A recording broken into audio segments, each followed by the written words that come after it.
오늘도 주의 전에 올라오신 여러분을 주님의 이름으로 환영하고 축복을 드립니다. 성경에는 계속적으로 반복되어서 말씀하시는 구절들이 많이 있습니다.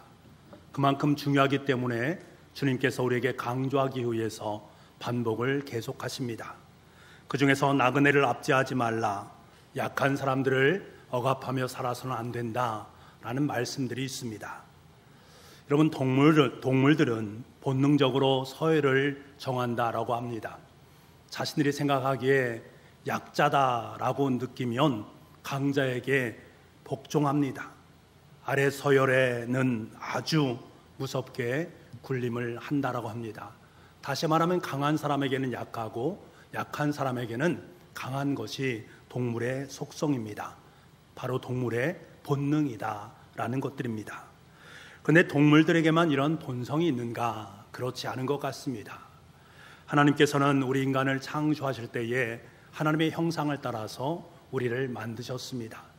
하나님의 형상을 따라 만드셨다라는 것은 우리는 하나님의 자녀로서의 삶을 산다라는 것을 의미합니다. 그러면 자녀로서의 삶을 어떻게 살아가는가? 반복되어지고 강조하시는 주님의 말씀의 뜻을 쫓아 살아가는 것입니다. 나그네를 압제하지 말고 고아와 과부와 같은 약한 사람들을 억압하지 않으면서 사는 것입니다. 강한 사람이 약한 사람을 섬기는 것입니다. 이것이 창조의 본질입니다. 우리가 만들어진 본질이 바로 여기에 있다라는 것들입니다. 그런데 인간은 이 창조의 본질을 왜곡하기 시작합니다. 타락이 들어오게 됩니다. 죄로 말미암아. 그래서 원래 인간이 갖고 있는 창조적 본능에서 벗어나서 동물의 본능을 따라 살아가는 인생으로 점점 변해가기 시작합니다. 강한 사람이 약한 자를 섬기는 것이 아니라 그에게서 더 많은 것을 빼앗고 지배하고 그의 위에 군림하며 살기를 원합니다. 강한 자가 약한 사람을 보호하고 섬기고 도와주는 삶을 살아가야 되는데 현실의 삶은 그렇지 못함을 우리는 잘 알고 있습니다.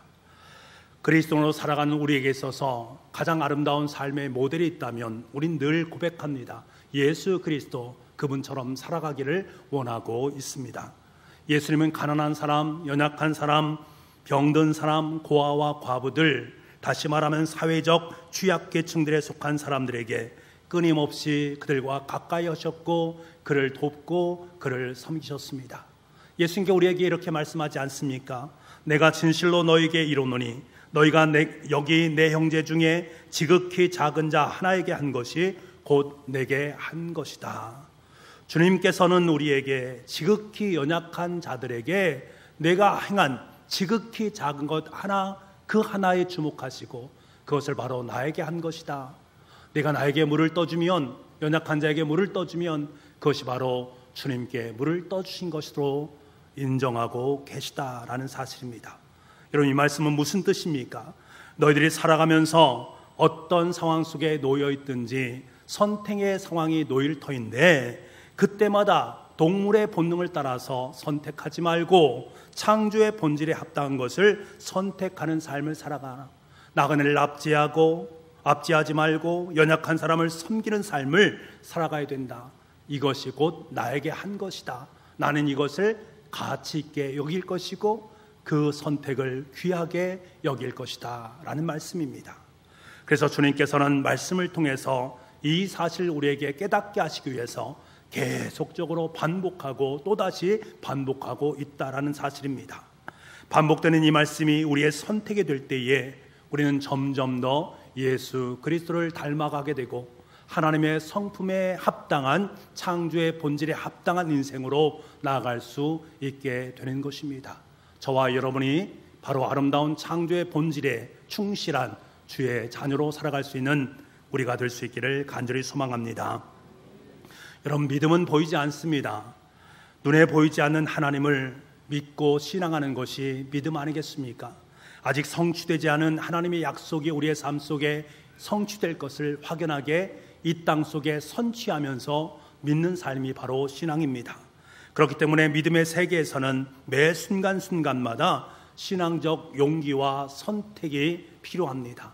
이 신앙적 용기와 선택으로 말미암아 우리는 한 걸음 한 걸음 주님의 아름다운 구속사적인 이야기를 써내려가고 있는 것입니다. 여러분 반드시 기억하시기 바랍니다.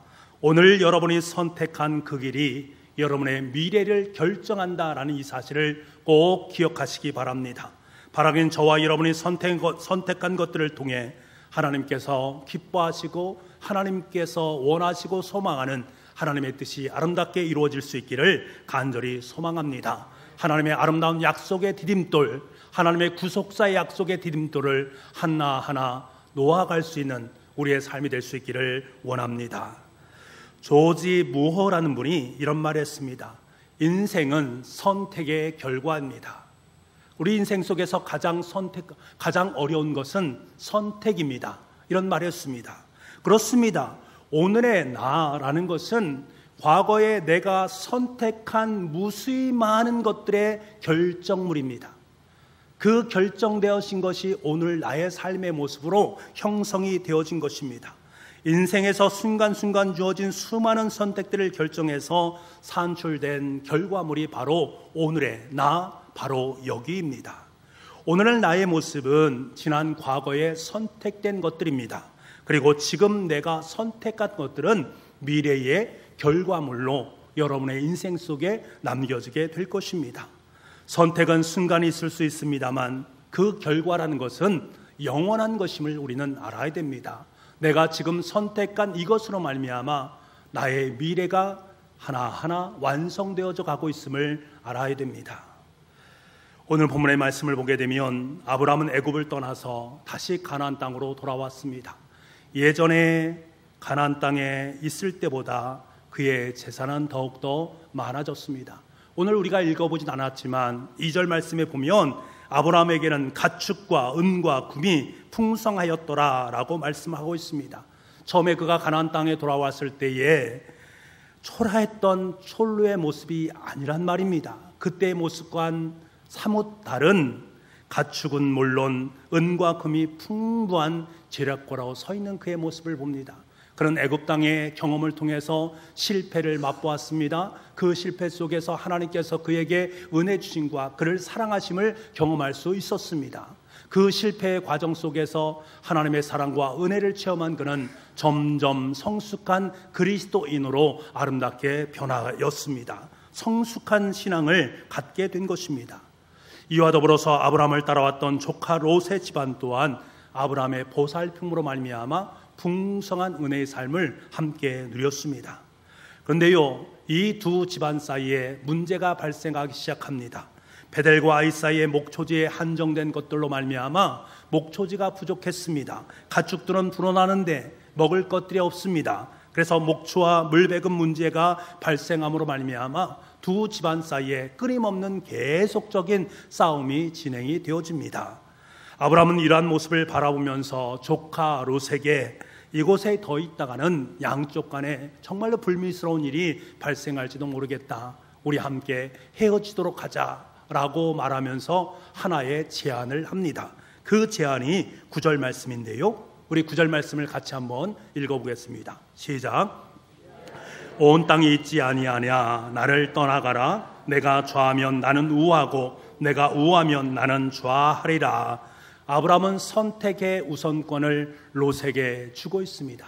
여러분, 이것은 대단히 어려운 결정이다라는 것을 우리는 알아야 됩니다. 아브라함과 롯은 삼촌과 조카의 관계 아니겠습니까? 아브라함은 삼촌으로서 집안의 가장으로서 우선권을 가질 수 있습니다만 그는 이 우선권을 자신의 조카인 롯에게 주었다라는 사실입니다. 여러분, 아브라함은 믿음의 사람이었고 신앙인이었습니다. 우리는 아브라함을 통해서 그의 신앙의 결과, 그리고 그가 선택한 이 선택, 이 일을 통해서 우리에게 말씀하시는 하나님의 말씀의 의미가 있다는 사실을 알아야 됩니다. 이거에 단순히 그냥 선택하고 우선권을 내어놓았다 이런 차원의 문제가 아니라 그 속에 담겨져 있는 우리에게 말씀하시는 하나님의 음성이 있다는 사실입니다. 그것이 무엇일까? 먼저는 우선권을 양보하는 선택입니다. 자신이 가진 우선권을 양보하는 선택입니다. 아브라함은 내가 좌하면 나는 우하고 내가 우하면 나는 좌하리라 라고 말합니다. 이 말 속에 담겨져 있는 것은 철저히 상대방을 향한 배려의 태도가 담겨져 있습니다. 여러분, 남을 배려하는 삶 결코 쉽지 않은 삶입니다. 요즘 우리 사회를 보십시오. 재산 때문에 부모와 자식 간에, 형제 자매 간에 얼마나 많은 싸움이 벌어지고 있습니까? 목숨까지도 앗아가는 모습을 우리가 많이 묵도하지 않습니까? 재물이나 이익 앞에서 무너지기 쉬운 존재가 바로 우리인 것을 우리는 잘 알고 있습니다. 이러한 세태 속에서 내가 더 많은 것을 얻고자 애쓰고 수고하는 세태 속에서 이 모든 것을 내려놓고 상대방에게 나의 것을 내어놓는다? 쉬운 것이 아니다라는 거예요. 배려가 참 어려운 시대를 우리는 살아가고 있습니다. 아브라함은 자신이 가지고 있는 우선권을 양보했습니다. 그의 마음 가운데 하나님께서 반복하신 것, 연약한 자를 살펴보라, 연약한 자를 향한 긍휼의 마음을 품어라, 그 마음이 그 가운데 있었다라는 것입니다. 일찍 부모를 여인 이 롯, 그가 어렸을 때부터 그 롯을 키우면서 얼마나 조카를 안쓰러운 마음으로 바라보았겠습니까? 그래서 아브라함은 결코 쉽지 않은 선택이지만 연약한 타자를 위해서 자신의 우선권을 양도하는 모습을 보게 됩니다. 한상목 작가의 배려라는 책을 보면 아스퍼거 현상에 대한 말을 하고 있습니다. 아스퍼거 현상이라는 것은 오스트리아의 의사의 한스 아스퍼거가 말하는 이론을 말하는데요, 자기 자신이 자기 울타리에 갇혀서 남을 이해하기조차 하지 않으려는 자폐적인 현상을 말할 때 쓰는 현상을 말하는 것입니다. 자기 울타리에 갇혀서 남을 이해하지 못하기 때문에 상대방의 입장은 전혀 고려하지 않습니다. 나에게 이익이 되는 그것만을 위해서 살아가는 존재입니다. 정치권에서 내로남불이라는 말을 하지 않습니까? 바로 이것이 아스퍼거 현상을 말하는 것입니다. 남이 할 때는 비난받을 일이지만 내가 그 일을 하게 되면 그것을 합리화시키고 정당화시키면서 그것이 맞다라고 말하는 것들, 그것이 바로 아스퍼거 현상입니다. 한상목 작가는 요즘 시대를 바라보면서 요즘 시대가 바로 아스퍼거 현상이 함께하는 시대다, 자기 자신의 만족과 유익만을 위해서 살아가는, 그래서 배려와 타협을 하지 않는 모습을 말하고 있습니다. 그것을 경고하면서 그것은 잘못된 것임을 우리에게 일깨워주고 있습니다. 여기서 더 나아가서 이러한 아스퍼거 현상이 개인으로 끝나는 것이 아니라 집단적으로 이루어지게 된다는 것이 우리에게 있어서 끔찍한 일입니다. 이것을 사스퍼거라는 말을 사용하는데, 아스퍼거 플러스 소셜이라는 말을 함께 합쳐서 사스퍼거라는 말을 사용합니다. 이제는 내로남불과 같은 그러한 현상이 개인으로 끝나는 것이 아니라 집단적으로 이루어져서 집단적으로 약한 자를 향한 린치를 가한다라는 거예요. 상대방을 향해서 함께 그것이 잘못되었다라는 것을 집단적으로 말하는 그러한 시대를 살아가게 될 것이다라는 것입니다. 근데 지금 우리나라의 현실, 우리의 현실을 바라보면 이러한 사스퍼거 현상이 현실화되고 있음을 우리는 보게 됩니다. 점점 반인륜적인 사건들이 더욱더 많아지고 이것이 집단화되어짐으로 말미암아 이것을 자정할 수 있는 능력을 점점 상실하고 있는 모습들을 보게 됩니다. 이러한 사회 속에서 배려, 여러분, 이러한 말이 점점 상실되고 있습니다. 타자를 위해서 헌신하고 봉사하는 마음, 점점 그러한 마음을 내려놓게 만드는 이 시대를 우리는 살아가고 있단 말입니다. 어디 세상 사람들만 그러한가? 우리 그리스도인들 또한 사스퍼거 현상 속에 살아가는 그 속에서 나의 유익만을 위해서, 나만을 위해서, 우리 교회만을 위해서 살아가고 있는 모습, 배려와 영성은 점점 사라지는 이 시대를 우리는 함께 묵도하는 안타까운 상황입니다. 여러분, 그리스도인의 삶의 향기가 드러나기 위해서는 반드시 우리의 삶 속에 이 배려라는 것을 초청을 해야 됩니다. 이러한 배려의 마음이 있을 때에 우리는 우선권을 양도할 수 있는 놀라운 은혜가 우리 가운데 임하게 되어진다라는 것입니다. 우선권을 선택할 수 있음에도 불구하고 또 다른 어려운 분들, 약한 사람들 위해서 그 우선권을 내어놓을 수 있는 위대한 선택을 단행할 수 있는 것입니다. 어떻게 이것이 가능할까? 우리 인간적인 힘으로는 한계가 많이 있습니다. 상황에 따라 배려했다가도 그렇지 못한 상황이 오면 배려하지 못하는 우리의 이중적인 모습을 너무나 많이 보지 않습니까? 우리 인간의 모습은 그렇다라는 것입니다. 그렇기 때문에 우리에게는 이 힘이 어디로부터 와야 되는지를 분명히 깨달을 수 있어야 됩니다. 성경에 보게 되면 위대한 믿음의 선진 중에 한 분인 다니엘을 우리는 알고 있습니다. 그처럼 아름다운 영성의 소유자가 있을까 하는 마음을 우리는 품게 됩니다. 어떤 면에서 그러한가? 다니엘서 1장 8절 말씀을 보게 되면 그 이유를 우리는 알 수가 있습니다. 다니엘서 1장 8절 말씀, 다니엘은 뜻을 정하여 왕의 음식과 그가 마시는 포도주로 자기를 더럽히지 아니하리라 하고 자기를 더럽히지 아니하도록 환관장에게 구하니. 여러분, 다니엘은 뜻을 정했다라고 말합니다. 지금 다니엘의 상황이 어떤 상황입니까? 그는 지금 포로 생활 가운데 놓여 있습니다. 포로 생활을 하고 있습니다. 포로 생활을 하고 있다는 것은 자유권이 박탈됐다라는 말이고 힘들고 어려운 상황 가운데 있다라는 말일 뿐만 아니라 환경적인 노예로서의 삶을 살아갈 수밖에 없는 상황이었다라는 거예요. 그래서 제국 아래에서 절절매면서 하루하루의 삶을 자유함 없이 살아갈 수밖에 없는 존재가 바로 포로들 아니겠습니까? 하지만 다니엘은 그렇지 않았습니다. 힘들고 어려운 포로 생활이었습니다만 환경의 포로가 되지 아니하고 신앙을 중심으로 뜻을 정했고 그 뜻에 따라서 행동을 취했습니다. 다니엘은 뜻을 정하여 하나님을 향해서 분명한 뜻을 설정했습니다.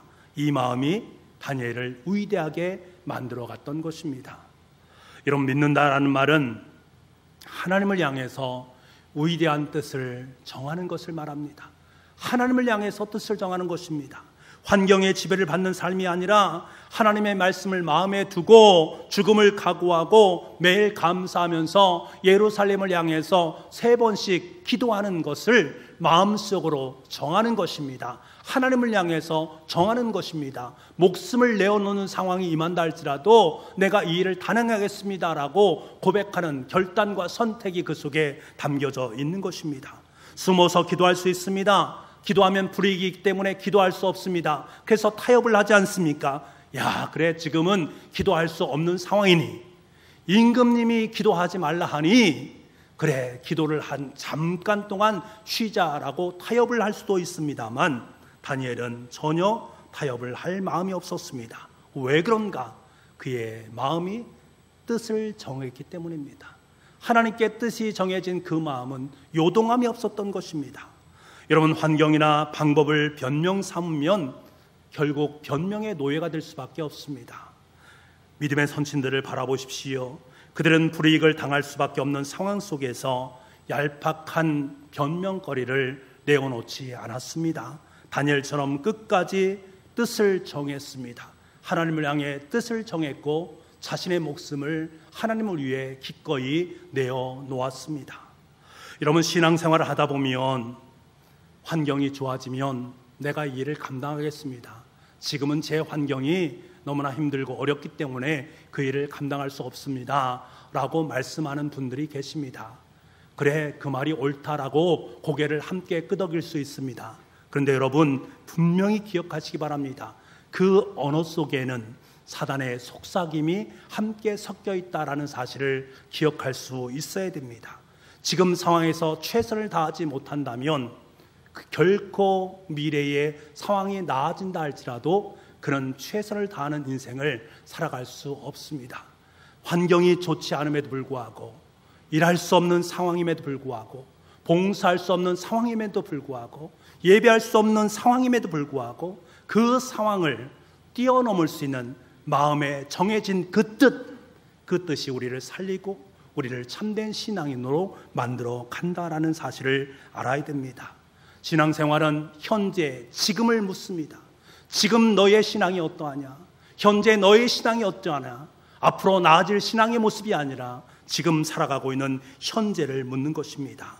지금 현재 내 상황이 어떠한가 하는 것에 좌지우지 되어지는 것이 아니라 그것을 뚫고 나아갈 수 있는 마음에 정해진 뜻, 그것이 위대한 선택을 감당할 수 있게 한다라는 사실을 꼭 기억할 수 있어야 됩니다.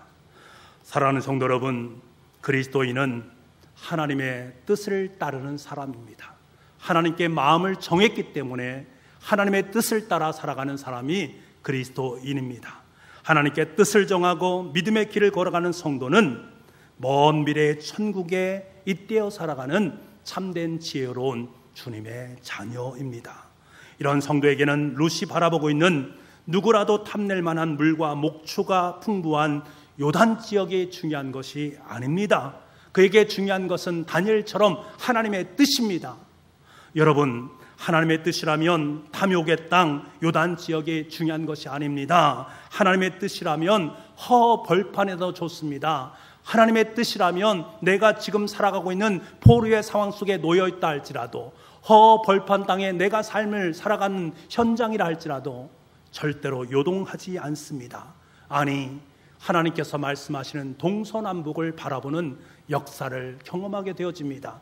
그 속에 담겨져 있는 하나님의 꿈과 비전을 발견하며 살아가기 때문에 그렇습니다. 여러분, 하나님께 마음의 뜻을 정해 놓으시기 바랍니다. 그 뜻을 쫓아 살아갈 수 있는 여러분 될 수 있기를 간절히 소망합니다. 환경에 매몰되는 인생이 아니라 환경을 뛰어넘어서 역사하시는 하나님의 뜻, 하나님의 정하신 그 마음, 그 속에 역사하는 하나님의 손길을 맛볼 수 있는 저와 여러분의 삶이 될 수 있기를 간절히 소망을 합니다.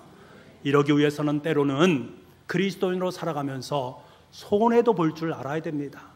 내가 가지고 있는 우선권을 연약한 사람을 위해서 내어놓을 수 있는 용기 또한 우리에게 필요하다라는 사실입니다. 예수님 때문에 나에게 유익을 줌에도 불구하고 우선권을 내어놓을 수 있는 그 배려의 마음 또한 우리에게 필요하다라는 사실을 여러분 꼭 기억을 해야 됩니다. 여러분, 지금까지 살아오면서 예수님 때문에 얼마만큼 손해를 보셨습니까? 지금 여러분께서 살아오면서 예수님 때문에 손해 본 적이 과연 얼마만큼 계십니까? 지금까지 살아오면서 예수님께 손해 보지 않는 삶을 살았다면 여러분, 하늘 천국의 기쁨의 맛을 누리지 못한 분들입니다. 신앙의 깊은 맛을 경험하기 위해서는 때론 나에게 주어진 우선권을 양보하고 하나님의 뜻에 따라서 하나님의 길을 선택할 때도 있어야 된다라는 것입니다. 그 속에서 하나님의 역사는 시작이 되어집니다. 아브라함을 통해서 하나님의 놀라운 역사를 써 내려가셨듯이 말입니다. 이 사실을 반드시 기억할 수 있는 우리가 되기를 간절히 소망합니다. 그리고 또 하나, 이 아브라함의 선택 속에는 하나님이 세상보다 크게 보이는 선택입니다. 하나님이 그 어떤 세상보다도 더 크고 더 위대하게 보인다라는 사실입니다. 아브라함은 자신의 목자들과 롯의 목자들이 서로 다투는 상황 속에서 자신의 이익을 추구하지 않았습니다. 도리어 롯에게 우리는 한 고륙임을 상기시킵니다. 우리는 한 가족이다 라고 말하는 것입니다. 내가 잘못했느냐, 내가 잘했느냐, 이런 것이 중요한 것이 아닙니다. 누가 지금 좋은 땅을 가지고 있느냐, 좋지 않은 땅을 가지고 있느냐, 이것이 전혀 문제가 되지 않습니다.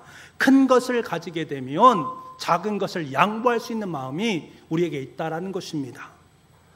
사도 바울의 인생의 전반기는 가말리엘 문화생이라는 학력과 바리새인 중에 바리새인이라는 권력과 왕족인 베냐민 지파라는 가문, 종교적 열심, 율법에 흠이 없는 삶을 사랑하면서 자랑했던 인생이 바로 그의 삶이었습니다. 그에게 자랑거리가 얼마나 많이 있었는지 모르겠습니다.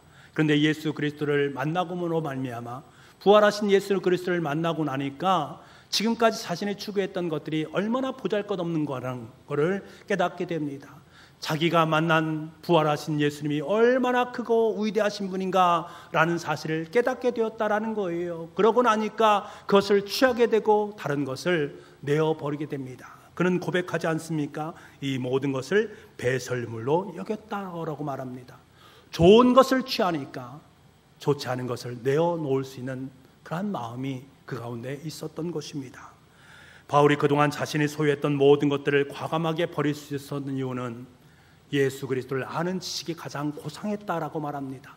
예수님을 알고 나니까 자신이 소유했던 것보다 훨씬 더 크고 좋으신 예수님을 알고 나니까 그동안 그토록 집착했던 것들을 하나하나 내어놓을 수 있었던 것입니다. 아브라함이 그랬던 것처럼 비옥한 요단 지역을 포기하고 더 크고 광활하신 하나님을 품으로 맞아들일 수 있는 위대한 주님의 사람으로 아름답게 세워질 수 있었던 것입니다.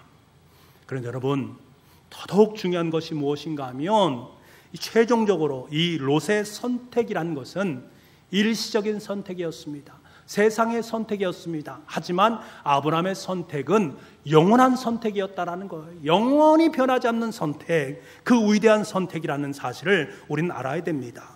롯은 에덴 동산같이 보이는 환경을 선택했습니다만 아브라함 복의 근원 되시는 하나님을 선택했습니다. 애굽에서 한 번 실패를 하고 난 후에 아브라함 비옥한 땅이 인생의 전부가 아니다라는 사실을 그는 잘 알게 됩니다. 땅 때문에 족과 롯과 싸우는 것 얼마나 어리석은가라는 사실을 잘 알고 있었습니다. 그에게 더 중요한 것은 하나님이요 하나님의 뜻이었기 때문입니다. 이러한 아브라함의 믿음의 선택에 대해서 히브리서 기자는 뭐라고 말하는지 아십니까? 아브라함은 이 땅을 바라본 것이 아니라 하나님이 예비하신 거룩한 성을 바라보았다라고 말씀하고 있습니다. 아브라함은 이 땅을 바라본 것이 아니라 거룩한 성, 영원한 성, 저 영원성을 자신의 믿음으로 소유하게 되었다라는 사실입니다. 일시적인 것이 아니라 영원한 것을 바라보게 되었다라는 것입니다. 그 영원하신 하나님을 바라보고 그 영원하신 하나님의 인도하심에 따라 영원의 삶을 살아가는 인생이 되었음을 우리에게 말씀해 주고 있습니다. 사랑하는 북부가족 여러분, 우리는 하루하루 선택의 길을 걸어가고 있습니다. 그 선택의 결과 저와 여러분은 지금 이 자리에 앉아 있는 것입니다. 지금까지 무수히 많은 선택들의 결과물이 지금 저와 여러분의 이 자리다라는 사실입니다. 그렇다면 여러분, 지금까지 여러분이 살아오면서 수없이 많은 선택을 하셨을 터인데 그 선택 중에서 특별히 가장 위대한 선택이 있다면 과연 그 선택은 무엇입니까? 그 선택으로 말미암아 여러분은 과연 어떠한 삶의 변화가 여러분의 삶 속에 있었습니까? 저에게 있어서 가장 아름답고 위대한 선택은 예수 그리스도를 믿음으로 영접하고 예수님을 영접하고 믿음으로 고백하는 선택입니다.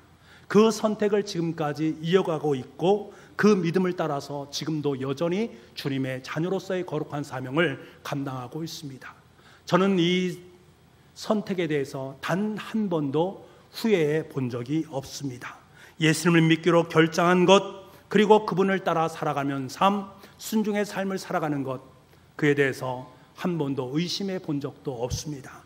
그리고 지금도 여전히 하나님의 뜻에 따라 살고자 부더니도 애를 쓰면서 땀을 흘리면서 살아가고 있을 뿐입니다. 이 모든 것에 감사하면서 감격하면서 삶을 살아가고 있습니다.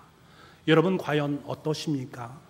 저와 여러분은 오늘 이 시간 미래를 위한 엄청난 선택을 해야 합니다.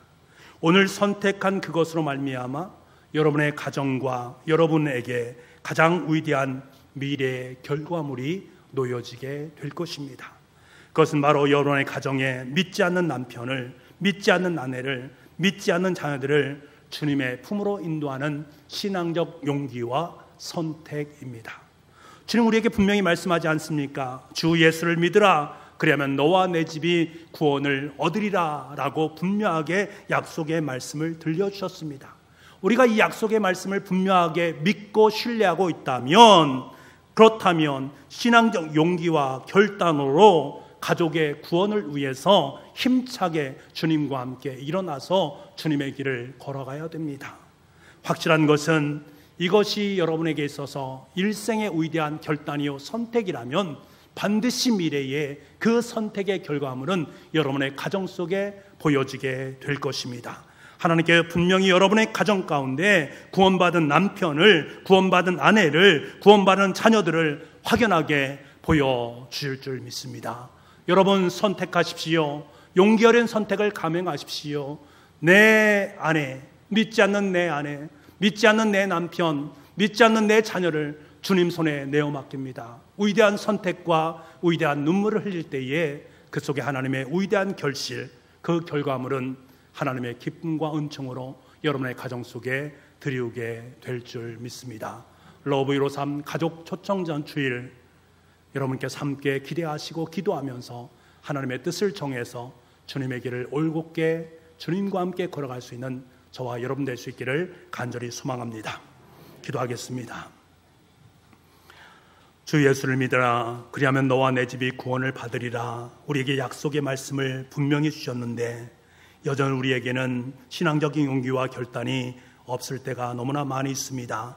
믿지 않는 남편을, 믿지 않는 아내와 자녀들을 주님의 품으로 인도할 수 있는 신앙적 용기와 결단과 선택을 감행하는 오늘 한날이 될 수 있기를 간절히 소망합니다. 그래서 하나님께서 우리의 가정 속에 아름다운 선택의 그 결과가 미래의 아름다운 결과물로 우리에게 주어진다라는 사실을 확연하게 믿음으로 바라볼 수 있는 아름답고 존귀한 주의 자녀들 다 될 수 있도록 주님 역사하여 주옵소서. 모든 말씀을 예수님의 이름으로 기도하옵나이다. 아멘.